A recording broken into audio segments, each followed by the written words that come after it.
Hello everyone, পাথরকুচি 2.0 YouTube চ্যানেলে আপনাদের সকলকে স্বাগতম জানাচ্ছি। গতকাল অর্থাৎ 10 তারিখ 6 মাস 2025 ইংয়ে আর একটি নোটিফিকেশান টিআরবিটি থেকে এসছে। টিআরবিটি থেকে ফাইনাল আনসার কি প্রকাশিত হওয়ার পর যে নোটিফিকেশানটি এসেছিল, যেখানে ফাইনাল আনসার কির রিগার্ডিংয়ে কিছু ইনফরমেশান দেওয়া হয়েছিল, সেই ভিডিওটি আমরা প্রিভিয়াসলি করেছিলাম এবং এটা একটি নতুন নোটিফিকেশান যেটা 10 তারিখে পাবলিশড হয়েছে ফাইনাল আনসার কির পর।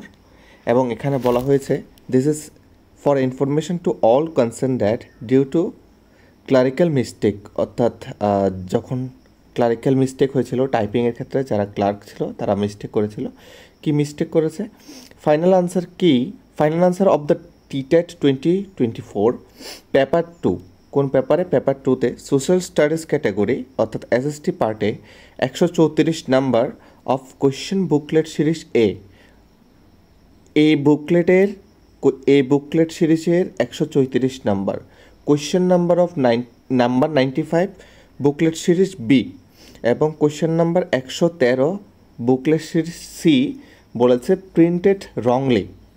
ক্লারিক্যাল মিস্টেক বলে তারা এটাকে সম্বোধন করেছে এবং সেখানে বলা হয়েছে কি প্রিন্ট ভুল কী ছিল এ হিসেবে চিহ্নিত করা হয়েছিল। কিন্তু কারেক্ট আনসার কি হবে? কারেক্ট আনসার হবে এটার জন্য স্টার, অর্থাৎ এই বুকলেট সিরিজের 134 নাম্বার সকলেই পাবে, বি বুকলেট সিরিজের 95 নাম্বার সকলেই পাবে এবং সি বুকলেট সিরিজের 113 নাম্বার সকলেই পাবে। স্টার মার্ক পড়া মানেই সকলেই ওই নাম্বারটি ডিজার্ভ করে, আর সেটা কোন পার্টে হয়েছে? সোশ্যাল স্টাডিজের পার্টে হয়েছে। সুতরাং আমরা এখানে দেখতে পাচ্ছি যে সায়েন্সের পার্টেও 5টিতে স্টার পড়েছে এবং আর্টসের মধ্যেও 5টিতে স্টার পড়েছে। আশা করি বুঝতে পেরেছেন। Thank you so much for listening.